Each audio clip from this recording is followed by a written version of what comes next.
라이트하우스 서울숲에 오신 여러분들을 진심으로 환영합니다. 저는 임영규 목사입니다. 우리는 마가복음 시리즈를 12번에 걸쳐서 진행하고 있고 오늘은 그 네 번째 시간 하늘 가족이라는 제목으로 함께 하나님 말씀을 나누도록 하겠습니다. 우리들은 어떠한 인물을 볼 때에 그 어떤 위대한 사람, 훌륭한 사람 또는 그 사람이 한 어떤 위대한 업적에 대해서 굉장히 피상적으로 생각합니다. 무슨 말이냐면 저 사람 위대한 사람이지. 그러니까 위대한 일이 일어났겠지. 근데 사실 들어가서 보면은 위대한 사람이 되기까지 굉장히 많은 좌충우돌과 우여곡절이 있죠. 그냥 되지 않는다는 거죠. 또한 그 사람이 어떤 자리에서 뭔가 성취를 하고 업적을 하기까지 그냥 됐겠습니까? 굉장히 힘들고 지난하고 어려운 시절들을 지나갔겠죠. 지금 우리가 10월을 지나가고 있는데 제가 마음이 요새 몰캉몰캉한 게 2년 전 10월 달에 저희가 서울숲에 처음 입성했습니다. 이제 그때 왔었던 멤버들이 있겠지만 그때 첫 여기에서 예배 드렸을 때 인원이 저희가 66명이었었습니다. 근데 최근에 라이트하우스 서울숲이 3번 예배를 드리면 출석이 한 260에서 많으면 280이 됩니다. 그러니까 2년 만에 우리가 200명, 그러니까 4배 이상이 늘어난 겁니다. 와, 저 교회는 성장하네요. 젊은이들이 모여드네요. 와, 굉장하네요. 아니요, 우린 2년간 죽을 뻔했습니다. 그러면 2년간도 죽을 뻔했지만 그 전에 2년은 진짜 공간이 없어서 언제 망해도 상관없는 교회였었던 거예요. 그러니까 그냥 그게 그렇게 된 게 아니라 내부에서 보면은 굉장히 많은 문제와 복잡함과 어려움들이 있다는 거죠. 미국에서 가장 위대한 대통령 중에 한 명을 꼽으라고 한다면 아브라함 링컨일 것입니다. 미국에서도 그렇고 우리나라에서도 제일 많은 사람들이 알고 있는 대통령 아브라함 링컨. 링컨은 미국에서 가장 위대한 대통령이야라고 생각하지만 그 사람이 노예 해방을 하고 그 사람이 위대한 업적을 이루기까지 그냥 이루어졌겠습니까? 그렇지 않다는 거죠. 스티븐 스필버그라는 감독이 찍은 링컨이라는 영화가 있습니다. 진짜 훌륭한 영화입니다. 스티븐 스필버그의 링컨. 이 영화를 보면 이제 링컨에 대해서 굉장히 입체적으로 다뤄요. 근데 제일 쉽게 말씀드리면 그겁니다. 링컨이 있지 않습니까? 그 주변에 모든 사람이 링컨을 싫어합니다. 첫째 아들이 전쟁터 나가서 싸우다가 죽었습니다. 첫째 아들이 죽으니까 그 부인이 우울증에 걸렸어요. 그래서 하루 종일 남편을 비난합니다. 당신 때문에 아들이 죽었어. 당신이 문제야. 비난합니다. 둘째 아들은 자기도 전쟁터에 가겠다라고 맨날 쪼릅니다. 아빠 나도 전쟁터 갈 거야. 넌 안 돼. 왜 난 안 됩니까? 모든 사람이 지금 그 전쟁터에 가는데 나는 왜 안 됩니까? 둘째 아들도 계속 아빠를 비난합니다. 게다가 매스컴에서는 연일 링컨은 전쟁광이다. 왜냐면 노예 해방이 그냥 됐습니까? 아니요. 노예 해방을 위해서 링컨은 전쟁을 일으켰습니다. 그리고 끝까지 전쟁을 밀어붙여야 됩니다. 저 인간은 전쟁광이다. 저 인간 때문에 수많은 사람이 죽어나가고 수많은 사람이 고통에 시달리고 있다. 전쟁광이다. 매스컴도 싫어하고 정치인들도 싫어하고. 심지어는 이 영화의 첫 장면이 뭐냐면은 연설을 해요. 링컨이. 연설이 끝난 다음에 사람들이랑 이렇게 대화를 하고 있는데 흑인 병사가 여러분 노예 해방을 하면 어쨌든 제일 큰 수혜자는 흑인 아닙니까? 근데 흑인 병사가 뭐라고 하냐면 왜 흑인 병사는 백인 병사보다 월급이 적냐고 따집니다. 흑인도 싫어하는 거예요. 부인도 싫어하지, 가족도 싫어하지, 정치인도 싫어하지, 매스컴도 싫어하지, 흑인도 싫어하지, 모두가 싫어하는 거예요. 실화라고 합니다. 링컨은 틈만 나면 농담을 했대요. 계속 헛소리하고 농담을 했대요. 그 링컨의 오른팔인 정치인이 나오는데 링컨이 틈만 나면 헛소리를 하고 농담을 하니까 그 영화에서도 나와요. 링컨 제발 농담 좀 그만해요. 막 소리 질러요. 제발 그놈의 농담 좀 그만해. 막 그래요. 링컨이 실제로 그렇게 대답했답니다. 농담을 안 하면 난 살 수가 없어. 이거라도 해야지 내가 살지. 그렇게 해서 시시하고 소소한 웃음을 웃어야지 지가 살겠는 거예요. 자기가. 그러다가 이 링컨의 클라이막스 제일 마지막 장면에서 엔딩이 어떻게 나오냐면은 집무실에서 있다가 다시 일이 터졌다, 문제가 생겼다라는 이야기를 듣고 링컨이 급하게 나갑니다. 근데 나갈 때에 그 흑인 집사가 하인이 장갑을 챙겨줘요. 카카 이거 챙겨가시죠? 알았어. 그리고 코너 꺾고 문 열자마자 그냥 장갑 탁 팽겨치고 막 걸어가요. 이럴 줄 알았다는 듯이 하인이 쫓아나와서 이렇게 장갑을 들고서 링컨을 부르려고 하는데 링컨이 막 이만큼 저만큼 갔어요. 그걸 이렇게 쳐다보고 있는 게 마지막 장면이에요. 어두운 복도 사이로 서서히 그 링컨의 뒷모습이 멀어지는 게 마지막 장면이에요. 무슨 뜻입니까? 모두가 욕해도 자기의 길을 가더라라는 겁니다. 아무도 좋아하지 않아도 아무도 나에게 박수치지 않아도 난 이게 의미 있어. 이건 가치 있는 일이야. 이건 숭고한 일이야. 이건 위대한 일이야. 가족에게 외면당하고 자기가 도와주는 사람마저도 내 진위를 몰라주고 모두가 비난을 해도 묵묵히 자기의 길을 걸어가는 그 링컨의 뒷모습을 보여주는 게 마지막 장면입니다.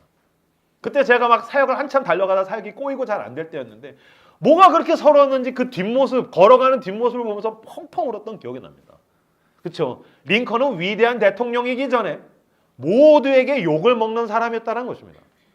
마찬가지로 오늘 예수님의 모습은 위대한 예수, 아니요, 모든 사람에게 욕을 먹고 있는 예수님의 모습이 오늘 본문에서 보입니다. 멀리는 예루살렘에서 찾아온 서기관들이 욕하고요, 가까이는 친족들, 어머니, 누이, 형제들이 욕합니다. 미쳤다, 귀신 들렸다, 모두에게 욕을 먹고 있는 예수님을 오늘 우리는 발견할 수 있습니다. 모든 사람이 미워하다라는 것입니다. 자, 요한복음 15장 18절 말씀 화면을 보시고 같이 읽겠습니다. 시작.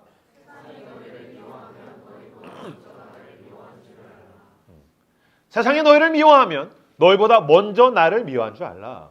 무슨 뜻입니까? 세상이 너희를 미워할 것이다 라는 것입니다. 근데 이상하게 여기지 마라. 너희를 미워하는 것이 아니라 너희가 예수 그리스도의 제자고 너희가 예수 그리스도의 사람으로서 그리스도인으로 산다면 나를 미워하기 때문에, 어둠이 빛을 미워하기 때문에 그를 따르는 그리스도인과 그리스도의 제자를 미워할 것이다.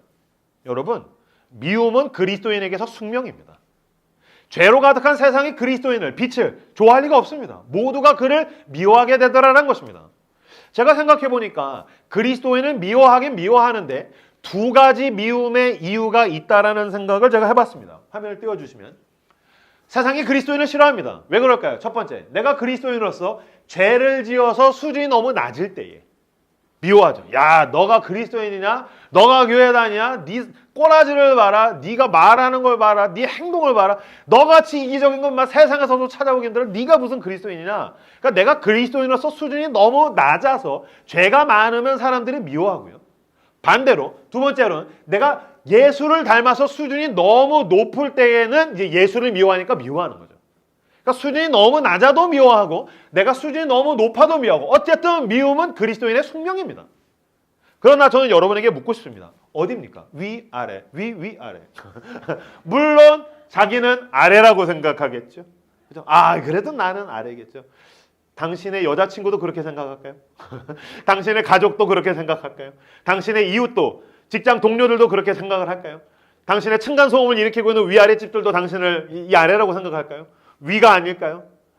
내가 낮은 자리에서의 미움에서 도약해서 예수를 닮아서 미움을 받는 저 여러분들 다 되시기를 주님의 이름으로 축복합니다.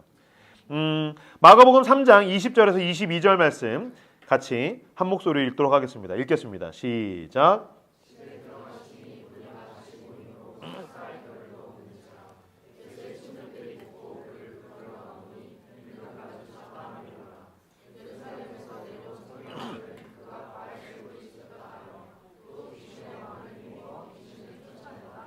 아멘. 20절에 보면 예수님이 집에 들어가셨는데 무리가 다시 모임으로 식사할 겨를도 없는지라. 병자들, 귀신 들린 사람들, 도움이 필요한 사람들, 사랑이 필요한 사람들, 복음이 필요한 사람들, 하나님이 필요한 사람들이 수없이 몰려들어서 예수님이 식사할 겨를도 없었답니다. 근데 여기서 식사라는 원어가 여러분 앉아서 먹는 만찬이 아니고요, 이렇게 집어먹는 빵입니다. 그러니까 무슨 말입니까? 지금으로 치면 햄버거도 먹을 시간이 없었다는 거예요. 샌드위치 하나 먹을 시간도 없이 수많은 사람들이 예수님에게 와서 병 좀 고쳐주세요. 나 귀신 들렸어요. 내 가족이 힘들어요. 내 마음이 아파요. 나 우울증 걸렸어요. 나 공황장애 왔어요. 나 취업에 떨어졌어요. 나 연애를 못하고 있어요. 나 돈이 필요해요. 예수와 하나님과 은혜가 필요한 사람들 수없이 몰려들어서 식사할 겨를도 없었다는 것입니다. 우리는 언젠가부터 워라벨에 대한 환상이 있습니다. 삶이 완벽한 균형을 이루어야 된다는 거예요.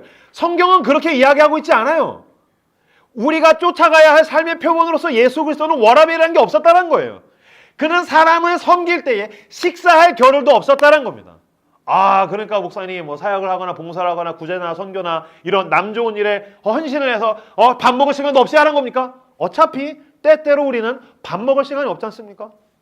만약에 당시 주식을 하는데 주식이 막 올라가면 그 지수를 보느라고 밥 먹을 시간을 놓치겠죠? 야, 이거 넷플릭스 죽인데 완주하다가 보면 밥 먹을 시간을 놓치지 않습니까? 낚시를 좋아하는 사람은 낚시 가서 밥 먹을 시간을 놓칩니다. 그러니까 우린 한낱 취미나 즐거움 따위에도 밥 먹을 시간을 놓칩니다. 우리는 돈을 버는 데 우리는 즐거움에 빠지면 돈 때문에 밥 먹을 시간을 놓칩니다. 그러니까 우리는 예수 그리스도와 하나님의 나라가 아니더라도 우리는 충분히 밥 먹을 시간을 놓칠 때가 있다면 더 숭고하고 의미 있고 가치 있는 일, 누군가를 섬기는 일, 하나님께서 나에게 원하시는 일, 아무도 나에게 인정해 주지 않더라도 내 것을 나누어서 누군가를 살려내는 일에 때때로 밥 먹을 시간조차 놓치게 되는 그런 숭고한 일들이 저와 여러분들에게 나타나시길 주님의 이름으로 축복합니다. 아멘이 없군요. 여러분 요새 뭐 무슨 슬픈 일 있나요? 우리 어저께 야구를 이겼지 않습니까? 축구도 이겼는데 이렇게 다들 표정이 어둡네요. 네, 좋습니다. 예수님이 밥 먹을 시간도 없었더니 21절에 보니까 예수의 친족들이 듣고 그를 붙들러 나오니 그가 미쳤다 하밀러라. 예수님의 일가 친척들이 예수님을 붙들러 왔답니다. 근데 여기서 붙들다라는 원어가 체포하다는 뜻입니다. 그러니까 밥 먹을 시간도 없이 맨날 여기저기 쫓아다니면서 병자 고치고 막 귀신 내쫓고 그러고 사니까 너 왜 너만 유난을 떠냐? 너 왜 돈 안 되는 일에 그러고 사냐? 와라 좀 정신 좀 챙겨라. 네 밥그릇 좀 챙겨라. 그래서 이제 잡으러 왔다라는 거예요. 첫 번째로는 가족들이 예수님을 몰라줬고요. 몰라줬다 뿐이니까 미쳤다. 야 저거 미쳤다. 세상에 예수님 보고 미쳤다라는 얘기를 예수님이 그런 얘기를 들었고요. 그 다음에 누가 왔습니까? 22절에 보면 예루살렘에서 내려온 서기관. 예루살렘에서 서기관이 내려왔던 건 뭐냐면 떠올려 보시면 예전에 가버나움에서의 서기관이 있었죠. 그러니까 예수님이 사역하던 동네에서의 서기관들이 아무리 말씀을 전하고 교리를 해도 뭐 귀신 들린 사람이나 병자나 그들과 상관없는 자기가 좋아하는 교리, 자기가 좋아하는 종교 생활만 했는데 예수님께서 권세 있는 새 교훈으로 역사하셨더니 귀신이 나가고 병자가 낫고 하니까 서기관들이 쪽팔린 거죠. 당황한 거죠. 그러니까 어떻게 했겠어요? 자기가 대적이 안 되니까 본부에서 감찰관을 부른 거죠. 그래서 예루살렘 멀리에서 서기관들이 와가지고서 지금 예수님을 보면서 야 저거 능력은 있는데 저거 귀신 들렸다. 바알세불은 당시에 중동에 있는 신의 이름인데 이게 파리대왕입니다. 야 저거 파리대왕 저거 귀신의 왕의 힘을 짚어가지고서 저거 지금 능력을 나타내고 있다. 지금 이 자체의 논리가 허술한 게 뭐냐면요. 인정하는 거예요. 뭘? 예수님이 뭔가 남다른 능력을 나타내고 있다는 걸 인정을 하는 거예요. 근데 이게 하나님이 하시는 일이라는 걸 인정하기가 싫은 거예요. 지금 예수님이 뭔가 범상치 않은 일을 하고 있는데 이게 성경에서 예언한 그거란 걸 인정하기가 싫은 거예요. 왜 싫을까요? 그걸 인정하면 내가 내 걸 잃어버리게 돼요. 그걸 인정하면 내가 내 걸 빼앗기게 돼요. 그걸 인정하면 내가 나를 유지하고 지킬 수가 없어요. 즉 나의 욕망을 강화하고 자기를 보존하기 위해서 지금 서기관들은 성경을 가지고 예수님을 공격하고 있다는 것입니다. 서기관들은 어떤 사람입니까? 기득권이죠. 그러니까 여러분 기득권이라는 게 종교, 경제, 정치에서 남들보다 더 많은 걸 가진 사람들일 수도 있겠지만 자기 걸 보존하기 위해서 상대를 공격하는 사람들, 오늘 본문에서 예수님을 향해서 귀신 들렸다라고 이야기하는 사람은 자기 욕망을 강화하고 자기를 보존하기 위해서 상대를 공격하고 그냥 공격이 아니라 거짓말을 동원해서라도 공격하는 사람들이 예수님 주변에 있었다라는 것입니다. 자, 시편 69편 22절 말씀 보겠습니다. 시편 69편 22절 같이 한 목소리로 읽겠습니다. 시작. 아멘. 그냥 읽으면 아무것도 아닌 것 같은데 묵상하면 무서운 말입니다. 저주입니다 이게. 그들의 밥상이 올무가 되게 해주십시오. 올무는 무엇입니까? 함정입니다. 밥상은 무엇입니까? 먹고 사는 거죠. 그러니까 그들이 먹고 사는 것 때문에 자기가 자기의 함정에 빠지게 해주십시오. 무슨 뜻입니까? 어떤 사람은 성경을 읽습니다. 어떤 사람은 교회를 다닙니다. 어떤 사람은 하나님을 부릅니다. 하지만 그 사람은 자기가 먹고 사는 게 자기에게 신노릇하는 사람들이 있더라. 그래서 그걸 추구하다가 구원받는 게 아니라 함정에 빠져서 멸망하게 되는 사람들이 있더라. 빌립보서 3장 19절에서는 이걸 더 디테일하게 이야기합니다. 빌립보서 3장 19절 말씀 읽겠습니다. 시작.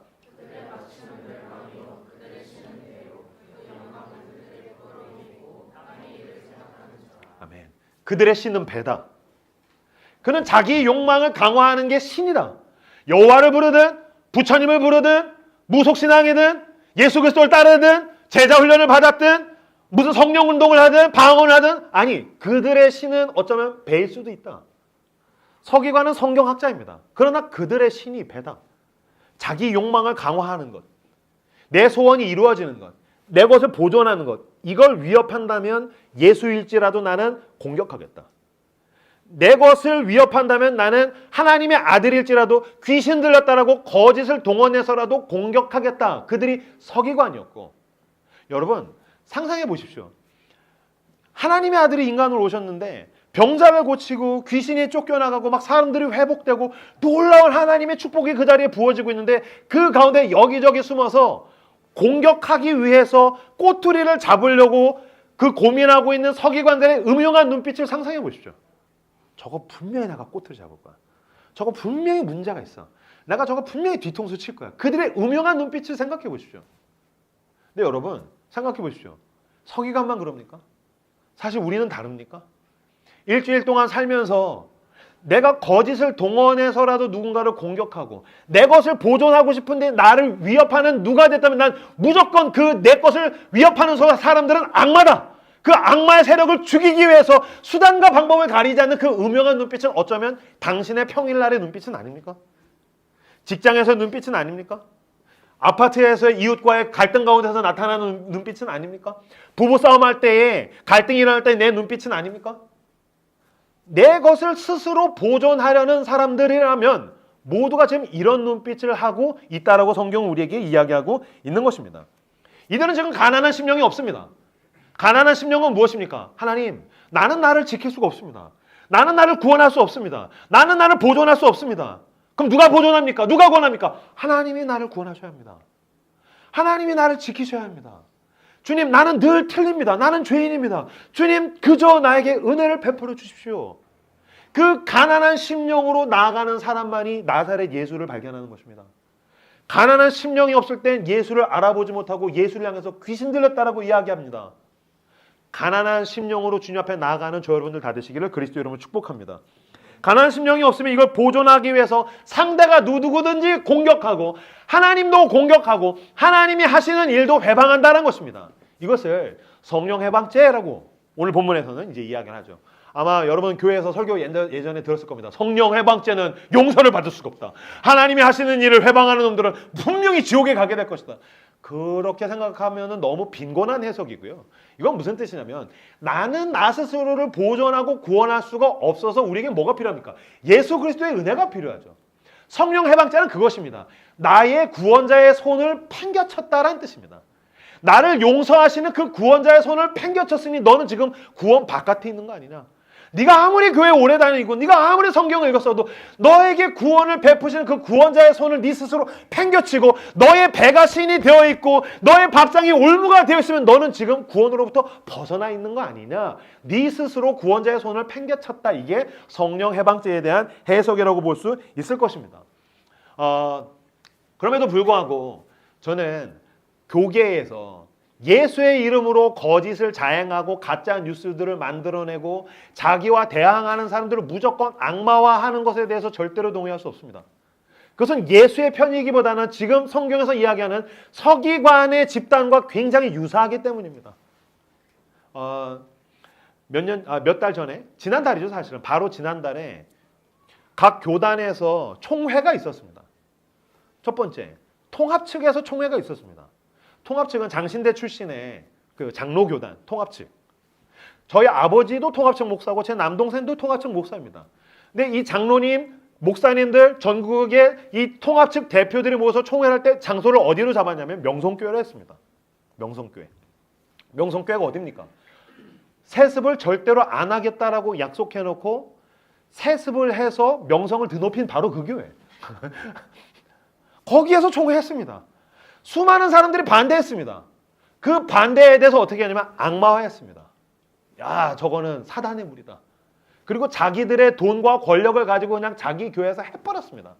교회 정치라는 지도자와 총회장과 그 명성교회가 돈과 힘을 가지고 그냥 거기서 총회해버렸습니다. 자기 스스로 자기의 세습을 정당화한 것입니다. 이걸 하나님이 기뻐하시겠습니까? 이걸 위해서 그들이 상대를 악마화하고 저거 귀신 들었다 아닙니다. 그들 스스로 지금 귀신 들려 있는 것입니다. 회개해야 될 것입니다. 합동 측에서 총회를 했습니다. 그 총신대죠. 합동 측에서 총회를 할 때 어떤 일이 일어났냐면 몇 년 전에 젊은 목사 하나가 자기 성도 중에 여자 청년과 여자 청소년을 그루밍 성폭행했습니다.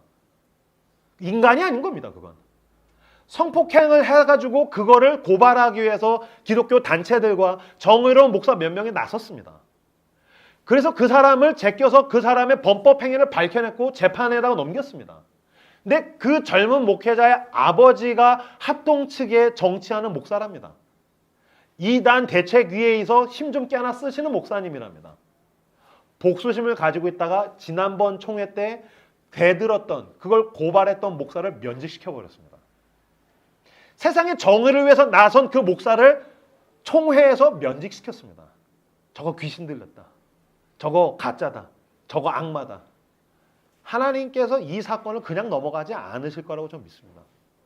자기들은 지금 자기가 하나님 편이라고 생각하겠지만 하나님은 오늘 본문을 통해서 누가 내 이름으로 정의를 행하는지 난 지켜볼 것이다. 예수를 향해서도 귀신 들렸다, 미쳤다라고 하듯이 오늘도 예수의 이름으로, 하나님의 이름으로 불의를 행하는 사람들이 있다라고 성경은 우리에게 이야기하고 있는 것입니다. 저는 사랑하는 라이트하우스 서수 식구들에게 말씀드리고 싶습니다. 여러분, 가짜뉴스를 멀리 하십시오. 제발 부탁입니다. 카톡으로 제발 근거도 없는 걸 퍼나르지 마십시오. 한 번만 네이버에다가 검색해 보십시오. 한 번만 여러분의 전도사님, 목사님 궁금하면 나한테 보내십시오. 카톡을 나한테 물어보세요. 목사님, 이거 뿌려도 될까요? 아, 그건 구라입니다. 이거는 증거가 없는 겁니다. 제발. 이건 무조건 참아라, 지적하지 말아라는 게 아니고, 여러분, 진리의 사람들은 정확하게 좋아하고 정확하게 미워하는 사람들입니다. 근사한 말 아닙니까? 우린 정확하게 좋아하는 사람들, 정확하게 미워하는 사람들, 거짓을 동원해서라도 내 편에 유리하게 만드는 사람들이 아닙니다. 그리스도인의 진리를 따르는 사람입니다. 거짓을 동원해서 내가 지켜야 할 교회가 있다면 그 교회는 빨리 망해야 합니다. 거짓을 동원해서 내가 지켜야 할 이득과 지켜야 할 집단과 지켜야 할 무언가가 뭐가 있단 말입니까? 여러분, 정직은 나에게 유리하기 위해서 옳은 말을 하는 것이 아니고 진실을 위해서 대가를 치르는 것입니다. 정직은 내가 유리할 때만 옳은 말을 하는 것이 정직이 아니고 내가 그것을 위해서 기꺼이 어떤 대가를 치르더라도 난 이 길을 가겠다라는 것이 정직입니다. 근데 우리는 그걸 가지고서 위협하고 공격하고 미쳤다, 돌았다, 우리가 이겨야 돼, 이기는 편, 우리 편. 아니요. 진리의 길을 따라가는 저 여러분들 다 되시기를 그리스도의 이름으로 축복합니다. 마태복음 7장 13절에서 14절 말씀 같이 읽겠습니다. 시작.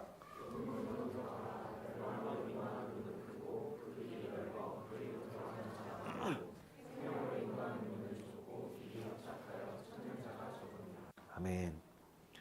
정확히 좋아하고 정확히 미워해야 합니다. 거짓을 증오해야 합니다. 정직을 위해서, 진실을 위해서 대가를 치를 준비를 해야 합니다. 하나님은 그 사람들을 통하여서 하나님의 나라를 이루어 가십니다. 하나님은 거짓을 도구로 쓰지 않으십니다. 그 길을 갈 때에 예수님께서 미쳤다라는 이야기를 듣습니다. 귀신 들렸다라는 이야기를 듣습니다. 예수님께서 그의 제자들에게 이야기하십니다. 좁은 문으로 가라. 좁은 길로 가라. 사람들에게 인정받을 수 없다. 무슨 뜻입니까? 제일 쉽게 말씀드리면 쓸쓸하고 고독하더라도 진리의 길을 가라고 주님께서 우리에게 보여주시고 말씀하고 계시는 것입니다. 여러분, 어떠한 감정들은 연결되어 있어서 동전의 양면 같은 것들이 있습니다. 제가 저희 교회에서 자주 이야기하는 게 뭡니까? 우월감과 열등감은 같은 감정이라는 것입니다. 동전의 양면입니다. 그래서 우월감과 열등감은 같은 감정입니다. 그래서 이것을 가지고서 어떤 선지자 같은 가수가 노래를 했죠. 난 네가 부럽지가 않아. 부러우니까 자랑을 하고 자랑하니까 부러워지고. 장기야, 아시죠? 부러우니까 자랑을 하고 자랑하니까 부러워지고. 난 네가 부럽지가 않아, 새끼야. 아니, 새끼는 아니죠. 부러우니까 자랑을. 이거 같은 겁니다. 그러니까 우월감과 열등감은 동전의 양면이에요. 그러니까 부러워하는 사람이 자랑을 하고 자랑을 하면 자기보다 잘난 사람을 보면 부러워지고. 같은 겁니다. 마찬가지로 여러분, 인정 욕구가 있는 사람은 필연적으로 좌절합니다.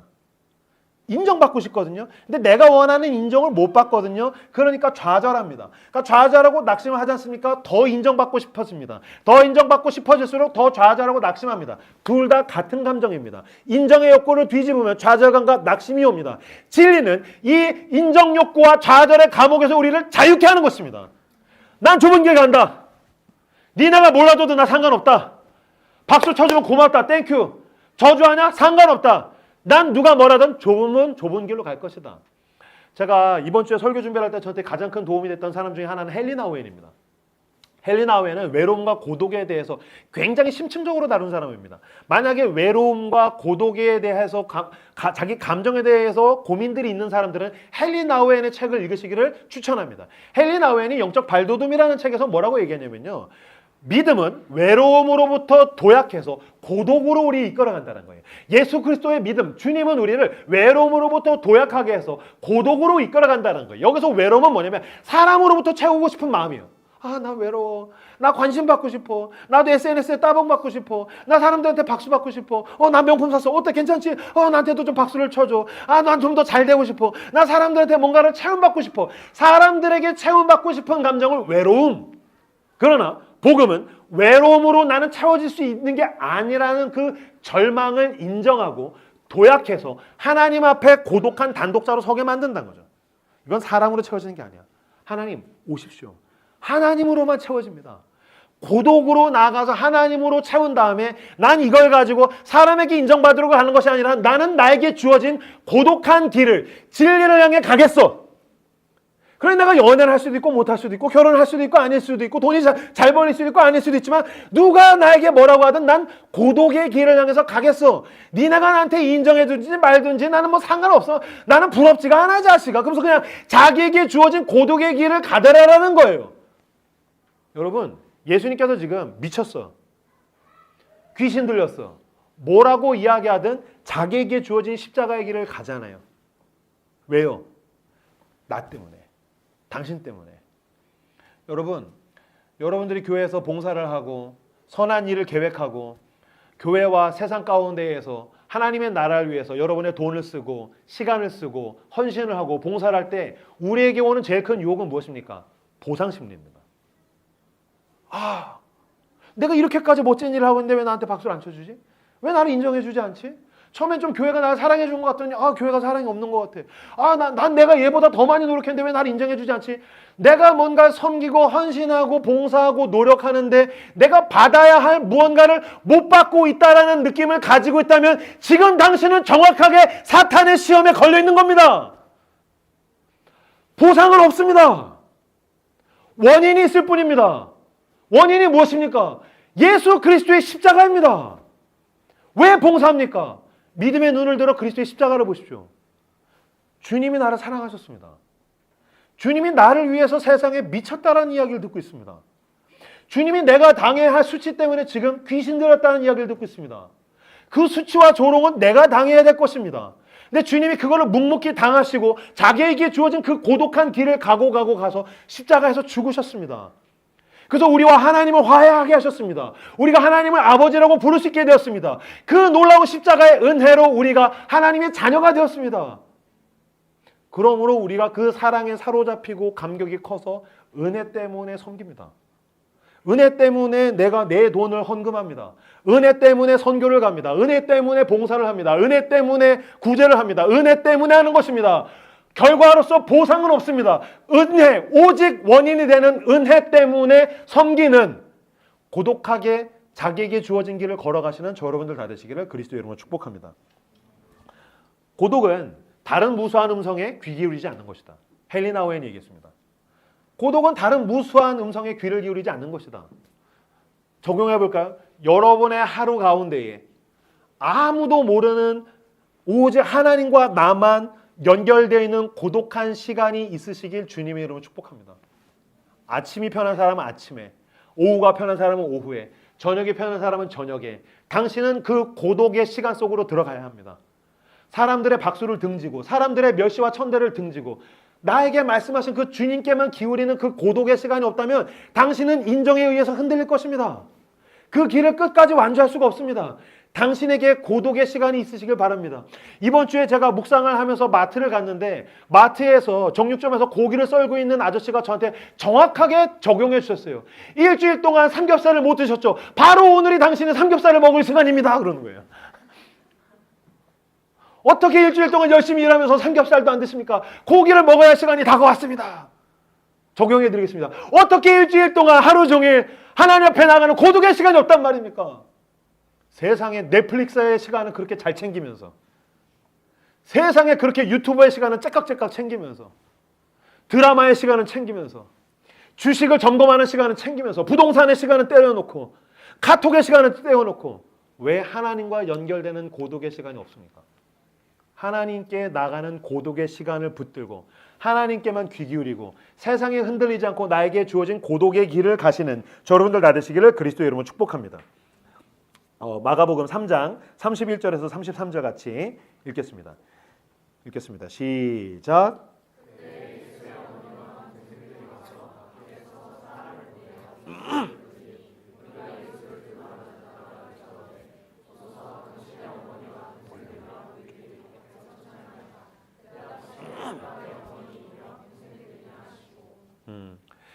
멀리서 온 예루살렘에서 온 서기관들은 귀신 들렸다라고 얘기했고요.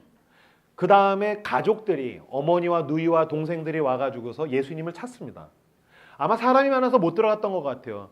저 예수 좀 불러주시겠어요? 아, 누구신데요? 엄마입니다. 누이입니다. 형제입니다. 그래서 사람이 가서 전언을 하죠. 아, 당신의 어머니와 형제와 누이들이 왔습니다. 근데 예수님께서 뭐라고 대답하시냐면요. 33절을 보시면 대답하시되 누가 내 어머니이며 동생들이냐? 누가 내 어머니며 동생들이냐? 사실 이 문장 때문에 우리는 이 패러그래프가 해석이 잘 안 됩니다. 왜냐면 이 문장이 너무 강렬합니다. 엄마가 왔는데 누가 내 어머님의 동생들이냐? 사실 유교 사상의 베이스를 둔 우리로서 너무 싸가지 없는 대답 아닌가? 어떻게 엄마가 왔는데 만약에 저희 엄마가 진짜 최민자 여사가 밖에 오셔서 이명규 목사님 좀 불러주시죠. 그래서 어머님 오셨대요. 최민자 여사. 누가 내 어머니냐? 너무 싸가지 없잖아요. 여기 있는 자들이 내 어머니고 형제니라. 너무 싸가지 없는 거 아닌가? 신천지에 가면 에미에비도 몰라본다더니 역시 기독교란 종교 집단은 똑같은 곳이고. 그게 아닙니다. 그게 아닙니다. 그렇게 보시면 안 됩니다. 어떻게 보셔야 되냐면은 예수님이 지금 오늘 본문을 통해서 뭐 하고 계신 것입니까? 가족을 재구성하고 계시는 것입니다. 복음을 통해서 예수님이 지금 가족을 재구성하고 계십니다. 아니 예수님이 어떻게 혈연 가족을 해체하고 있습니까? 왜 엄마를 무시합니까? 형제를 무시합니까? 아니요. 여러분 혈연 가족을 해체한 건 예수님이 아닙니다. 누굽니까? 사람입니다. 혈연 가족을 해체한 건 사람의 죄입니다. 하나님이 아담을 만드셨고 아담의 뼈를 떼어서 하와를 만드셨죠. 그리고 둘을 한 몸으로 되게 하십니다. 이게 가정의 출발입니다. 근데 이게 뭐로 인해서 갈라집니까? 아담과 하와가 선악과를 먹으면서 하나님이 아담에게 물으시죠. 너 그거 왜 먹었어? 하나님이 주신 저 여자가 줘서 먹었습니다. 처음에 뭐라 그랬어요? 꼬실 때는 당신은 내 살 중에 살이요 뼈 중에 뼈요. 넌 나와 똑같은 사람이야. 넌 남이 아니야. 막 했어요. 근데 죄를 진다면 하나님 주신 저 여자 때문에. 그죠? 혈연의 가족을 찢은 건 사람의 죄입니다. 그 아들 첫째 가인이 아벨을 때려 죽입니다. 너 왜 그랬냐? 아들이 가인이 뭐라고 얘기합니까? 내가 내 형제를 지키는 자입니까? 저건 나한테는 경쟁자입니다. 저건 나한테는 남입니다. 왜 나한테 그러십니까? 혈연 가족을 해체한 것은 인간의 죄입니다. 지금도 여러분 가족이 화목합니까? 다행입니다. 여러분 가족이 화목한 건 우리가 가난해서 그렇습니다. 재산이 100억 이상 되면 화목하기 쉽지 않습니다. 200억, 500억 이상이 되면은 모두가 경쟁자고 나도 가인처럼 돌을 들고 아벨을 향하여서 그죠? 우리가 가난하니까 그래도 화목한 게 감사한 거지만 욕망이 됐든지 돈이 됐든지 문제가 걸리면 얼마든지 우리는 혈연 가족을 해체할 수 있습니다. 모든 역사의 왕족들이 그랬고 재벌들이 그랬고 아마 우리 가운데서도 여러분 가운데 가족에 대한 상처, 가족의 상실, 아픔을 가진 사람도 있을 것입니다. 가족을 해체한 것은 사람의 죄입니다. 그 해체된 것을 지금 예수님께서 다시 회복시키시며 가족을 재구성하고 계시다라는 것입니다. 아까 읽었던 34절, 35절 말씀 같이 보겠습니다. 34절, 35절 읽겠습니다. 시작. 다시 34절, 35절 말씀 같이 한 목소리로 읽겠습니다. 시작.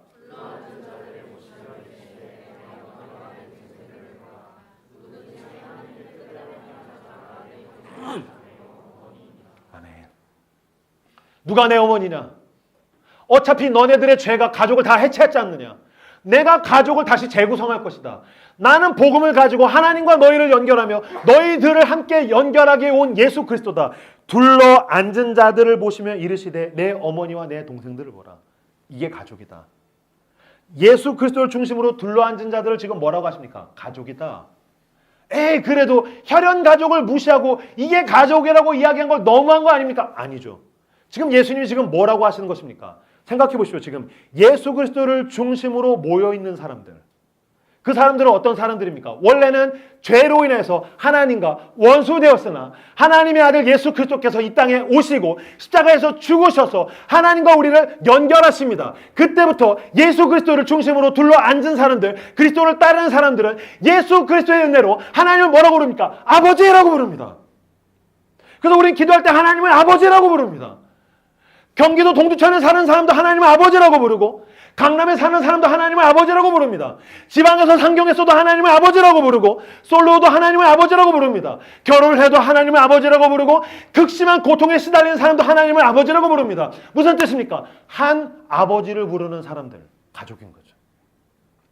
예수 그리스도께서 우리와 하나님을 연결하셔서 하나님을 아버지라고 부를 수 있게 됨으로써 하나님이 우리를 지금 가족으로 만드셨다. 너희가 가족이다.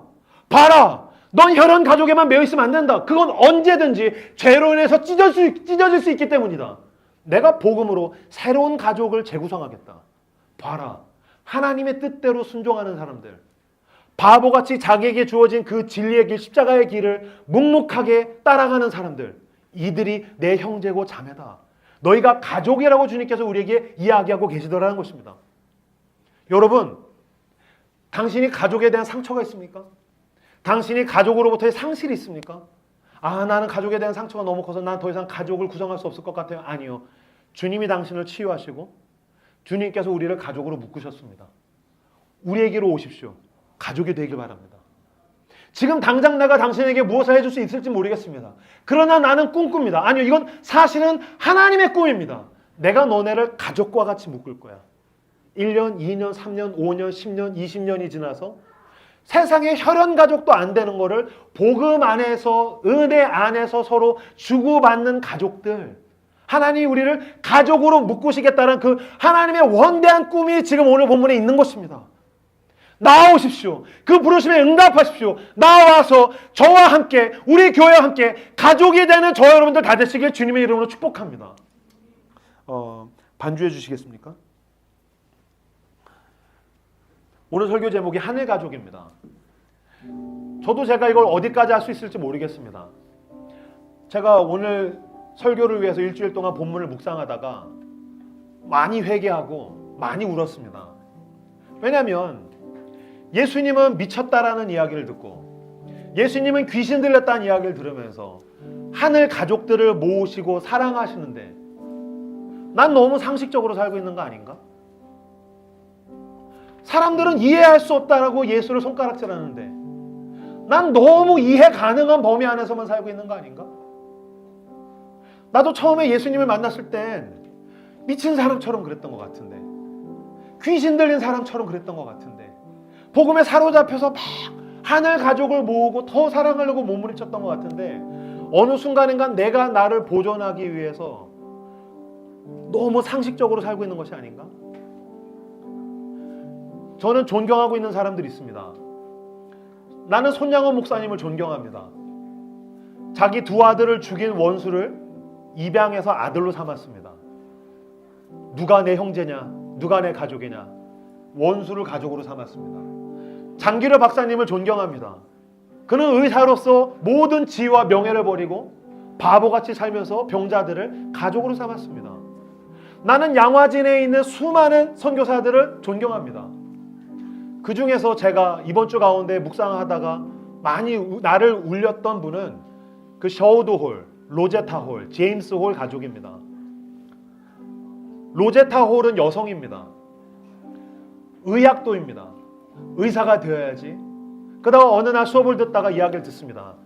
조선에 가면, 아시아에서 가장 가난한 조선에 가면 여자 의사가 한 명도 없답니다. 근데 그 나라는 유교적 사상 때문에 여자가 아플 때 남자 의사를 찾아갈 수가 없어서, 수술받을 수가 없어서, 자기의 환부를 볼 수가 없어서 썩고 죽어간답니다. 그 이야기를 듣고 이 로제타 홀이 내가 조선에 가겠다. 하나님, 나를 조선에 보내주십시오. 선교사로 헌신합니다. 그때 남자친구인 제임스 홀을 만났는데 제임스 홀은 중국의 선교사로 헌신을 했고 이 로제타 홀은 조선으로 헌신했습니다. 그래서 중국과 조선을 갔는데 제임스 홀이 여자친구에 대한 그리움 때문에, 그 사랑 때문에 중국을 포기하고 조선에 오게 되죠. 그래서 둘이 결혼합니다. 결혼을 해서 첫째 아들 셔우드홀을 낳습니다. 그리고 둘째 딸이 임신해 있을 때에 결혼한 후 3년이 되었을 때에 남편 제임스 홀이 전염병에 걸려서 죽었습니다. 세상에 아무도 아는 사람이 없는 남의 나라 와가지고서 모진 풍파를 겪으면서 사역을 하고 있는데 남편이 죽었습니다. 딸은 임신해 있고 아들은 이제 깐난쟁이입니다. 딸을 낳기 위해서 미국으로 돌아갔습니다. 딸을 낳고 그 아들이 5살, 딸이 3살이 되었을 때에 두 자녀의 손을 잡고 다시 로제타 홀이 조선으로 옵니다. 평양에 와서 의료 기술을 나누어주고 환자들을 돌보고 학교를 세우고 복음을 전하고 그러다가 그 딸이 3살 되었을 때에 딸이 그 당시에 유행했던 이질이라는 전염병에 걸려서 딸이 또 죽었습니다. 제가 이 부분 보고 많이 울었습니다. 그 나라 선교하겠다고 갔는데 그 나라가 내 사랑하는 남편과 딸을 잡아먹은 거 아닙니까? 아들이 죽은 땅, 아니 딸이 죽은 땅, 내 남편이 죽은 땅 얼마나 지긋지긋하겠습니까? 이건 귀신 들린 땅이다. 난 도망가겠다. 저 같았으면 지긋지긋해서 도망갔을 것 같아요. 근데 그녀는 그 조선에서 죽을 때까지 사역을 했습니다. 로제타 홀은 16살짜리 천민 여자애가 왔는데 손이 화상으로 들러붙었더니 이걸 갈라주기 위해서 살을 이식받아야 되는데 누구도 살을 이식해주지 않으니까 자기 허벅다리 살을 거기다 이식해줬습니다. 평생을 그렇게 조선을 위해서 사랑하고 헌신하다가 은퇴한 후에 미국에 가서 죽었습니다. 죽으면서 이야기합니다. 내가 죽으면 조선에 묻어주라. 내가 평생을 사랑한 조선 땅에 날 묻어주시오. 그래서 그 남편 제임스 홀과 그 부인 로제타 홀 그리고 그 아들 셔우드 홀도 조선에서 평생을 사역을 하다가 셔우드 홀도 죽고 그 손주인 프랭크까지도 3대가 지금 양화진에 있습니다. 혈연 가족을 잃었는데 아들과 딸이 죽었는데 어떻게 그렇게 할 수 있단 말입니까? 보라, 조선이 내 형제요 자매다. 복음 안에서 하나님 나라의 하늘 가족을 품었기 때문입니다. 예, 그쵸. 지금 아마 영원한 하나님 나라의 그 혈연 가족과 그들로 인하여서 하나님과 연결된 하늘 가족이 모두 지금 해맑게 웃으며 하나님의 영광 가운데 있을 것입니다. 믿으십시오. 복음 안에서 하늘 가족을 확산해 나아가는 이들이 내 형제요 자매입니다. 하나님, 내가 어떻게 하기를 원하십니까? 라고 질문하며 나에게 주어진 이 고독의 길을 걸어 나가시는 저 여러분들 다 되시기를 주님의 이름으로 축복합니다. 오늘 우리에게 주신 말씀들을 붙들고 함께 기도하며 하나님 앞에 나아가겠습니다. 기도합시다.